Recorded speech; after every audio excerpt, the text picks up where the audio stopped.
নমস্কার সবাইকে। আবার অনেকদিন পর একটা নতুন ব্লগ নিয়ে তোমাদের কাছে হাজির হয়েছি।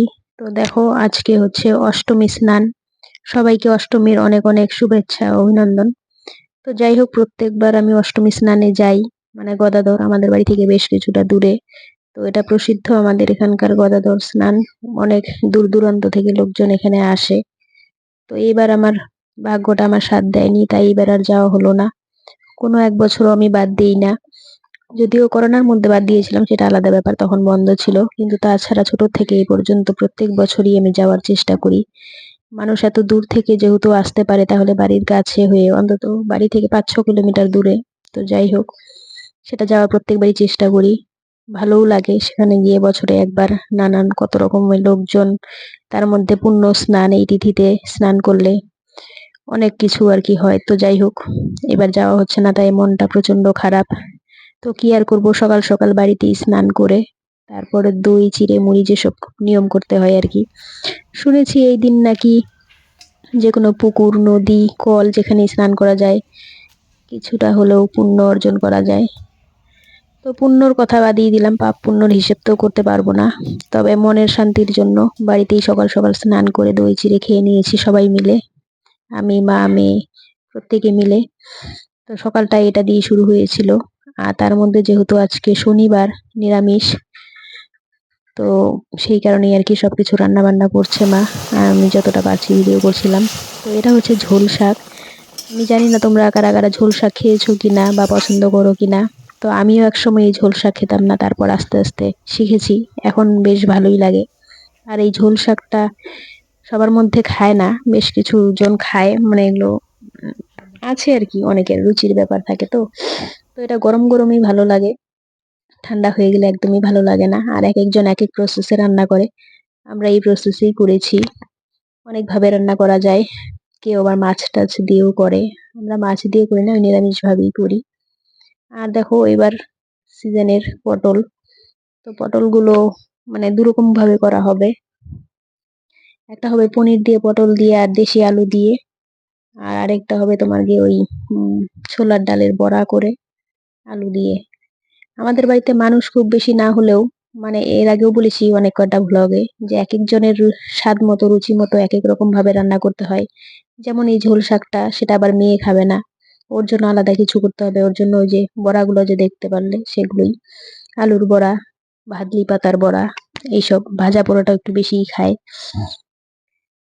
তো যাই হোক, নানান রকম রান্না বান্না মা করছে।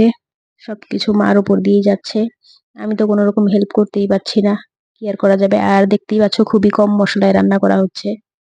এখন আগে যা মশলা খাওয়া হতো তার 4 ভাগের 1 ভাগ মশলা ও তেল মশলা দেওয়া হয় না বললেই চলে। যেহেতু আমার অপারেশনটা হয়ে বেশি দিন হয়নি, মাত্র 1-1.5 মাস হতে চলছে, তাই এখন থেকে চেষ্টা করব যে মানে এই অভ্যাসটাই টিকিয়ে রাখার জন্য, তেল মশলা যতটা কম পারা যায় খাবার জন্য।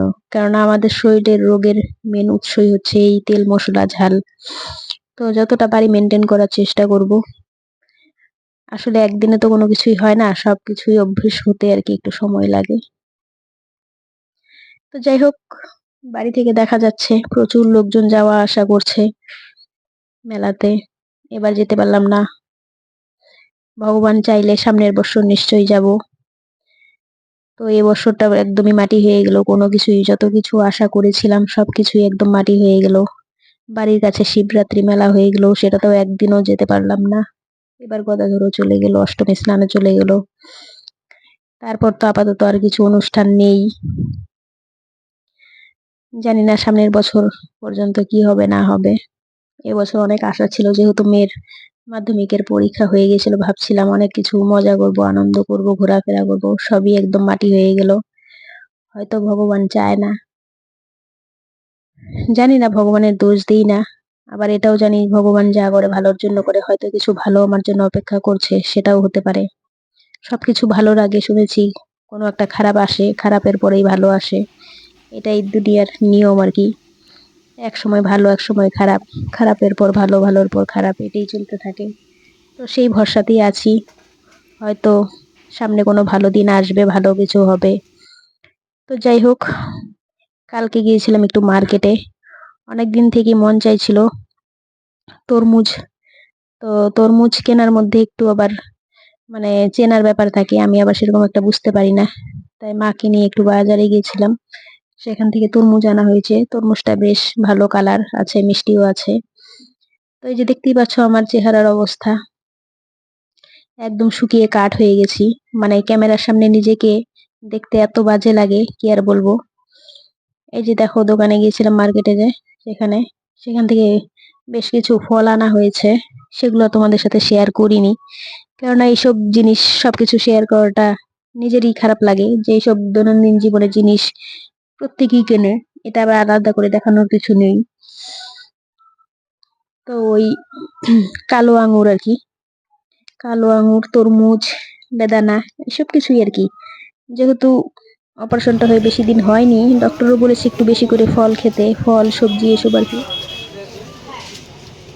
তো তাই ভাবলাম যে একটু ফল নিয়ে যাই, এখন যেসব মানে সিজনাল ফল আর কি এই সিজনে পাওয়া যায় সেই সবগুলোই। তারপর একটু শপিং মলে গেছিলাম মেয়ের জন্য কিছু কিনতে। তারপর সেখানে গিয়ে এই শপিং মলটা নতুন হয়েছে, অনেক কিছুই পাওয়া যাচ্ছে, মানে ঘুরে ঘুরে সব দেখছিলাম। তো এখানে প্রচুর কিছু আছে, আর অন্যান্য মলের থেকে বা বাজারের থেকে অনেকটাই দামে কম। তাই বেশ ভালোই, মানে প্রচুর লোকজন আসছিল। এখানে অনেক জিনিস buy one get one free ছিল। বা এর থেকে জামা কাপড়গুলো সেগুলো মানে খুবই স্বল্প পয়সায়, মানে এত কম দামে হয় এর আগে কোনো শপিং মলে দেখিনি, খুবই কম দামে জিনিস পাওয়া যাচ্ছিল।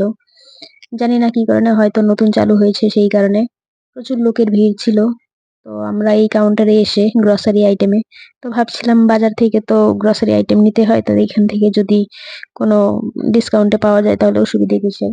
তো সেই কারণেই কিছু গ্রসারি তুলে নিচ্ছিলাম। তো এক একজন এক এক দিকে দেখছিলাম। তো এদিকে দেখুন, কাচের বোতলগুলো এত সুন্দর এসেছে, মানে কি বলবো। আর খুব ভারীও, মানে বেশ ভারী, দেখতে এত সুন্দর ছিল। দামও খুব বেশি না, রিজনেবল প্রাইস ছিল। এখানে এ টু জেড পাওয়া যায়। অন্যান্য শপিং মল আছে যেমন কতগুলো মলে শুধু জামা কাপড়ই পাওয়া যায় বা কোনো কিছুতে, মানে এখানে গ্রসারি থেকে একদম প্লাস্টিক, স্টিল, মানে কোনো কিছু বাদ নেই, সবকিছুই পাওয়া যাচ্ছিল। বেশ ভালোই ছিল, নতুন গিয়েছি, যদি একটু দূর হয়ে যায়, কিন্তু তাতে কি হয়েছে, অনেকটা টাকা যদি সেভ হয় তাতে কোনো ব্যাপার না। তো যাই হোক, আজকে খুব বেশি একটা ঘুরতে পারছিলাম না, যেহেতু হাঁটতে আমার একটু অসুবিধা হয়, সে কারণেই হাঁটতে হাঁটতে হাঁপিয়ে যাচ্ছিলাম। যাওয়ার কোনো ইচ্ছেই ছিল না, ওই মেয়ের বায়নাতে যেতে হলো, সেই কারণেই আর কি। তো জিনিসগুলো দেখে খুবই ভালো লাগছিল। দেখুন এখানে প্রত্যেকটাতে 30%, 50%, 60% এরকম অফ ছিল।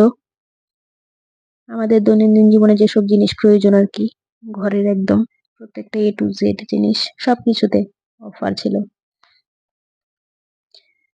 তো এইদিকে কিছু সাবান, শ্যাম্পু, সেই কিছু এইসব কিছু দেখছিলাম। তো সবকিছু দেখে শুনে যা যা নেওয়ার সেগুলো শপিং করা হয়ে গেছিল। সবকিছু নিয়ে তারপরে বাইরে বেরিয়ে আসলাম। বাইরে বেরিয়ে এসে তারপরে বললাম যে না, অনেক বেলা হয়ে গেছে, আর থাকা সম্ভব হচ্ছে না। তারপর বাড়িতে চলে আসি সন্ধ্যেবেলা। তারপর একটা দাদা আইসক্রিম নিয়ে এসেছিল, তো সেগুলো নিয়ে বসেছি, প্রচন্ড গরমে হাঁপিয়ে গেছি। তো যাই হোক, ভিডিওটা আজকে এই পর্যন্তই।